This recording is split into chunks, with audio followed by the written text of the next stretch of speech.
مسجد کو بھی الوداع کیا. الوداع الوداع، بس اب روانہ نہیں ہے. ایک انگریز کمشنر تھا، وہ آیا، اس نے ایک بات بتائی. اس نے کہا کہ میرے ہر گھر کے کونے سے، ہر بستر میں سے عورتوں کے بال نکلتے ہیں، مرد کے نہیں. عورت کا بال لمبا بڑا ہوتا ہے، پہچان ہو جاتی ہے.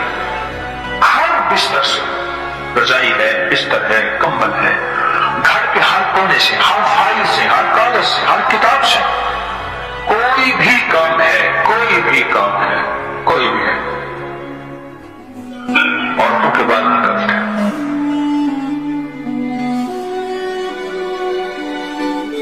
کہا کہ میں اس کو پہلے وہم سمجھتا رہا، پھر سمجھا کہ شاید کسی نے بال پھینکے ہیں. میں نے اپنی صفائی ستھرائی کا خیال کیا. پھر سمجھا کہ شاید کسی نے شرارت کی ہے. مگر ہر سلیقہ، ہر طریقہ، ہر زندگی کا انداز میں نے کر کے دیکھ لیا، لیکن مجھے کوئی اس کا سرا نہ ملا کہ بال کہاں سے آتا ہے. کچھ نہ ملا. حاجی صاحب کے پاس آیا میرے دادا پردادا رحمۃ اللہ علیہ، 1933 میں وصال ہوا، 1919 میں حج بھی کیا.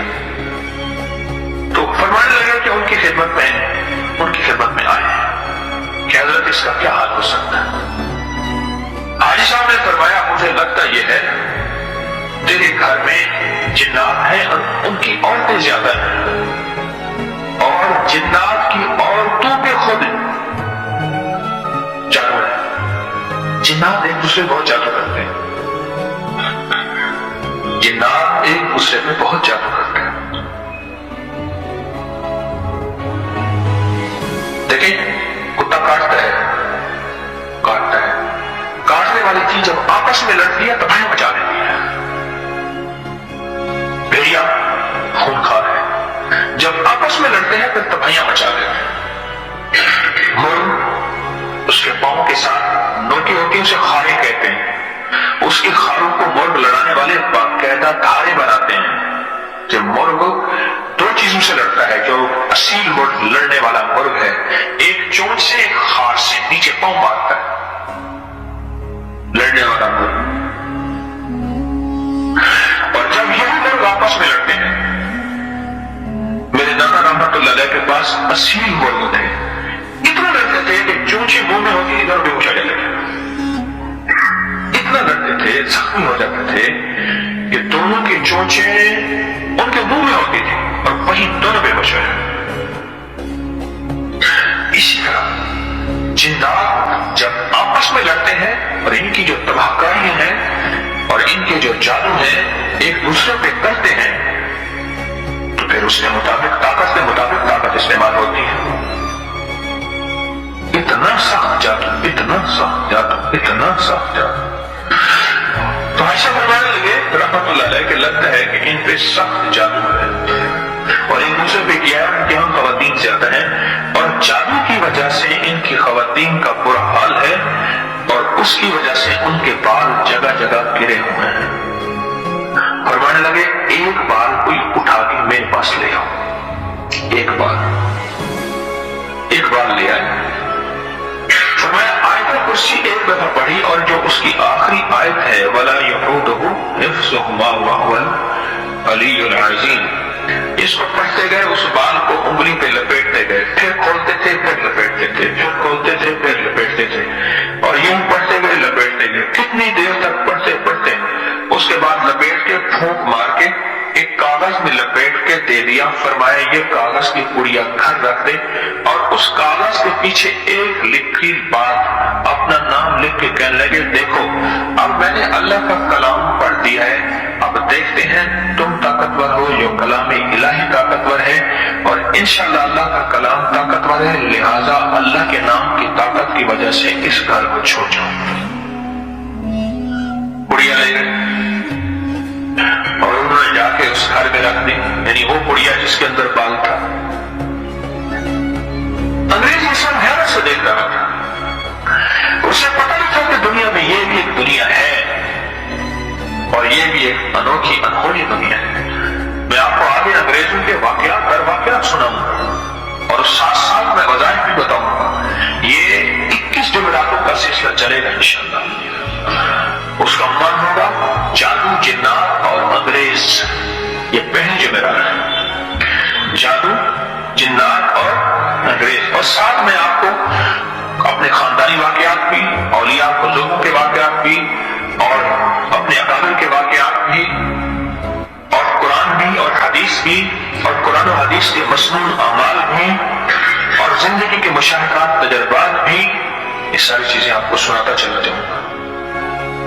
یہ ہمارے خوشحالی کا 19واں راز ہے، اور 19واں راز ہے جادو، جنات اور انگریز. وہ جا کے انہوں نے رکھ دیا، بڑھیا رکھ دی. بس بڑھیا رکھی ہے تو بڑھیا کے رکھتے ہی اس کے بعد اس گھر میں پھر کبھی بات نہیں ملی. اور کہا کہ ایسے محسوس ہوتا تھا جیسے ایک کونے سے کسی نے بال چن لی ہے. پہلے ہر کونے میں بال ہوتے تھے، ہر کتاب میں بال، ہر فائل میں بال، ہر کھانے میں بال، ہر پینے میں بال، ہر تکیے سونے میں بال، بال بال ہر جگہ تھے. ایسے جیسے کسی نے بال چن لیے. جانے میں گیا تو وہاں ایک مدرسہ ہے پرانا، تو وہاں کے کمرے میں انہوں نے کہا کہ یہاں جو ہے وہ جنات ہیں، چارپائیاں الٹ دیتے ہیں، بہت زیادہ مارتے ہیں. میں نے کہا مجھے اس کے بند کر کے اس کے بعد کا دروازہ بند کر دو. سردیاں تھی،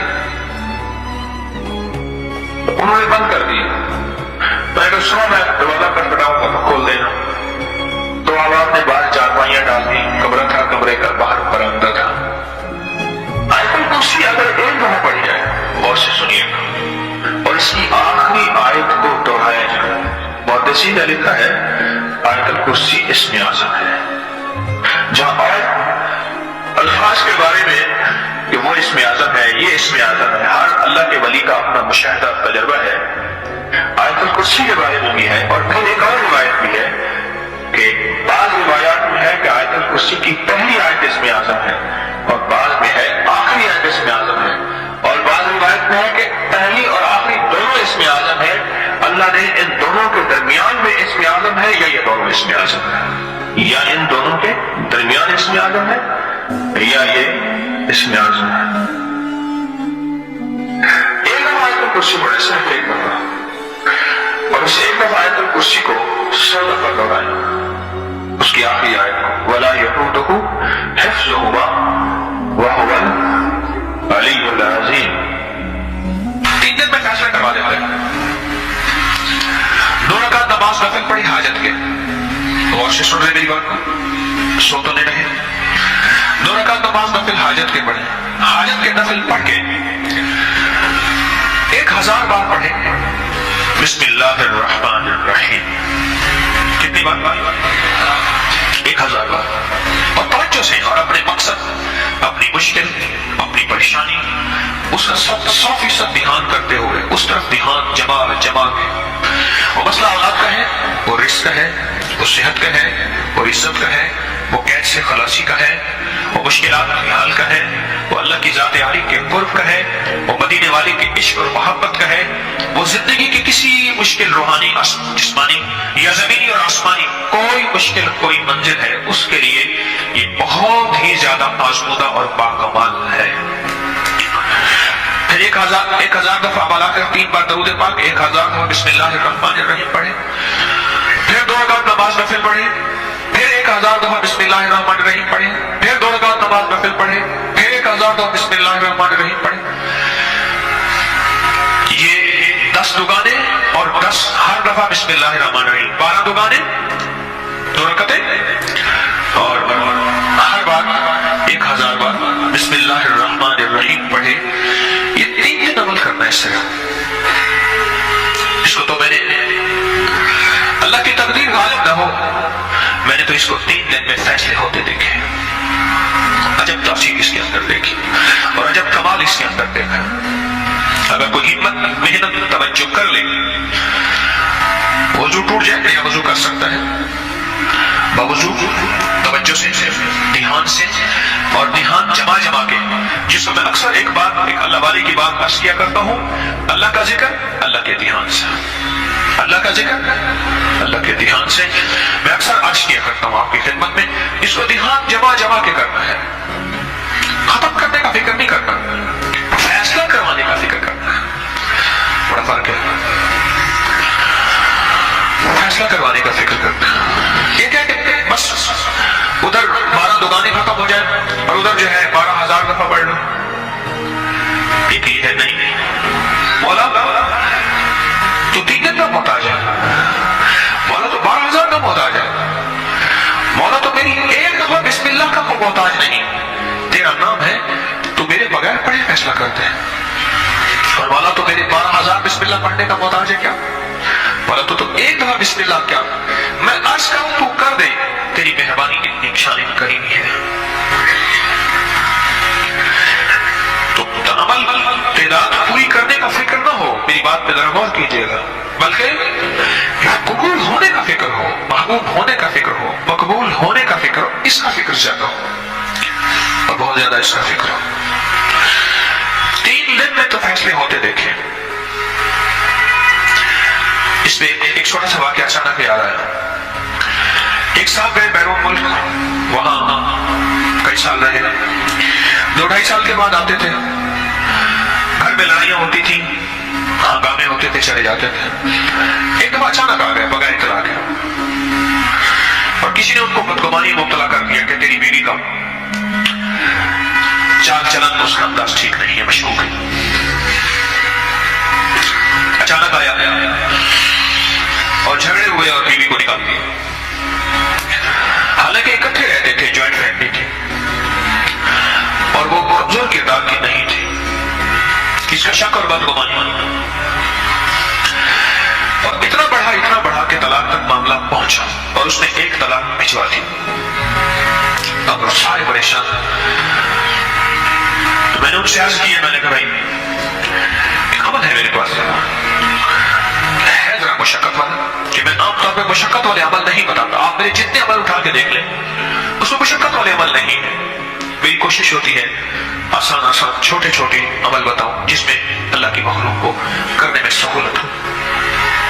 میں کہ یہ عمل ہے مشقت والا، اور اس عمل میں ایک بات خاص طور پہ ہے، اس عمل کو پورا کرنے کا فکر کیا تو شاید اللہ کریم ہے فائدہ کر دے، لیکن ایک ہے کہ عمل کو پورا کرنے کا فکر، اور ایک ہے کہ قبول ہونے کا فکر۔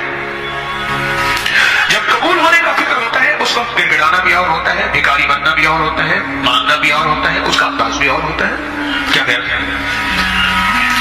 اس کا درد بھی اور ہوتا ہے، اس کا غم بھی اور ہوتا ہے، اس کی چبھن بھی اور ہوتی ہے، اس کی کڑھن بھی اور ہوتی ہے، یہ اور چیز ہوتی ہے جب قبول ہونے کا فکر ہو۔ اور جب قبول ہونے کا فکر نہ ہو، بس عمل پورا کرنے کا فکر ہو، تو پھر نہیں ہے۔ ابھی مجھے ملے ایک صاحب وہاں چترال میں، 10 کے بعد آ کے بیٹھے، کہنے لگے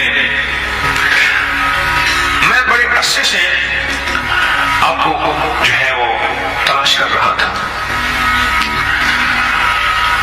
تو میں نے کہا، کہنے لگے 86 میں آپ کا میرے ساتھ ایک سفر ہوا تھا، پھر اس نے ساری نشانیاں بتائیں، کہنے لگا اس وقت سفر ہوا تھا، میں نے کہا ایک مسجد یاد ہے جہاں ہم نے تراویح پڑھی تھی اس سفر میں، وہاں شمالی وزیرستان میں وانا میں گئے تھے، میرلی میں گئے تھے، وقتا خیل میں گئے تھے، مامی روگا میں گئے تھے، شمالی وزیرستان کے علاقے ہیں، 30-31 سال ہو گئے تقریباً، 86 رمضان میں میں نے کہا ایک مسجد میں گئے تھے کہ جہاں کے امام صاحب 20 منٹ میں تراویح پڑھاتے تھے۔ ہاں وہ ہمارے رحمت اللہ صاحب آتے ہیں، کہنے لگے میں چھوٹا سا ہوتا تھا، کوئی جس نے کہنے لگے تراویح جلدی پڑھنی ہو، ہمارے ایک زٹک ملا تھا، زٹک ملا، چٹک ملا، اچھا چٹک ملا تھا، پھر اس کا نام بھی چٹک ملا تھا، وہ چٹکیوں میں ایسی تراویح پڑھاتا تھا، اور بس فارغ ہو کے میں نے کہا وہ یاد ہے، کہنے وہ ہنس پڑا، کہنے لگے آپ کو ابھی تک یاد ہے؟ میں نے کہا وہ نشانی یاد ہے، یہ نشانیاں یاد رہتی ہیں، یہ نہیں بھولتے، بس سجدے میں اپنی سال رکھنے نہیں پاتے تھے، اس کی پتہ نہیں سبحان ربی الاعلیٰ کہاں سے پوری ہو جاتی تھی، اللہ کا نظام پتہ نہیں کیسے پوری ہو جاتی تھی۔ تو مجھے کہنے لگا کہ 31 سال کے بعد ملاقات ہو رہی ہے طارق سے. 31 سال کے بعد. ایک ہے عمل پورا کرنا اور ایک ہے اس کی قبولیت کا فکر ہونا. بڑا فرق ہے یہ نہیں. جب قبولیت کا فکر ہوگا اس کا درد اور ہوگا, اس کا مانگنا اور ہوگا, اس کا انداز اور ہوگا, اس کا گڑگڑانا اور ہوگا, اس کا بھکاری بننا اور ہوگا. پھر اونگ آئے گی, پھر نیند آئے گی, جمائیں آئیں گی, یوں ہاتھ کر کے جمائیں آئیں گی نہیں آئیں گی. فکر ہے نا, سوال ہے. جب فکر سوال نہیں ہوتا پھر سب کچھ ہوتا ہے. حالانکہ بٹھایا توجہ لینے کے لیے ہے, اس کو توجہ خود دی جا رہی بیچارے. اللہ کا نظام ہے. اگر میں محروم ہوں تو پھر میری قسمت ہے. نکاح پردیش قسمت میں وطن کو یاد کیا کرنا, جہاں بے درد حاکم ہو فریاد کیا کرنا. 3 دن میں ان کا فیصلہ ہوا, نہیں بلکہ 2 دن میں فیصلہ ہوا. ان کو یہ بات سمجھا دی تھی, عمل کو پورا کرنے کے لیے چٹا ملا نہیں بننا, چٹا نہیں بننا, بلکہ عمل کو پورا کرنے کے لیے قبولیت کا فکر ہونا بہت ضروری ہے. قبول ہو جائے, جب قبول ہوگا پھر درد دھیان, درد دھیان, 2 چیزیں. میں نے 2 لفظ کہہ رہا ہوں, درد اور پھر بولے درد اور دھیان. بھائی 2 جذبوں کے ساتھ بیٹھ کے پڑھے گا, درد اور دھیان کے ساتھ. عرش الہی میں یہ جو جذبے جا کے ٹکراتے ہیں, اور یہ جو 2 جذبے ایسے ہیں جو عرش سے فیصلے کروا کے لے آتے ہیں. پھر کہتے ہیں نقدہ سوادہ ادھارہ فسادہ, نقدہ سوادہ ادھارہ فسادہ. نقد فیصلے ہو جاتے ہیں. ایک طلاق بھیج دی اور باقی طلاقوں کے لیے انہوں نے پہلے سے عمل کرنا شروع کر دیا. رجوع ہوا, بسے ان کے بچوں کے بچے ہیں, بچوں کے بچے. کبھی کبھی ملاقات ہوتی ہے تو اندر سے ایک آواز اٹھتی ہے, یہ بسم اللہ کے رنگے ہوئے لوگ ہیں, یہ بسم اللہ کے فائدے اور بسم اللہ کی برکت کو لینے والے حضرات ہیں, اور بسم اللہ کی برکات کو لینے اور پانے والے یہ وہ لوگ ہیں, یہ وہ گھر ہیں بسم اللہ سے اصلی. ایک عمل تھا, 3 دن کا عمل ہے, آپ کو بتا دیا. جو کرنا چاہے میری طرف سے اجازت ہے, کر لیں. جن کی جو اولاد سے محروم ہو گئے نا, بالکل محروم ہو گئے, 100% محروم ہو گئے, کوئی دوا کارگر نہیں ہوتی, اگر وہ یہ عمل ہر مہینے کر لیں, ہر مہینے چاند کی پہلی تاریخوں میں جب چاند نکلتا ہے پہلی تاریخوں میں کر لیں. مجبوری ہے پاکی ناپاکی کا خواتین تو بعد بھی کر سکتی ہیں, اور چند مہینے مسلسل کریں اس عمل کو. تو میں نے تو دیکھا ہے اس کا رزلٹ, کہ بے اولادوں کو رب نے بیٹے دیے, تبلیغ کے لیے سونے سونے بیٹے ملے.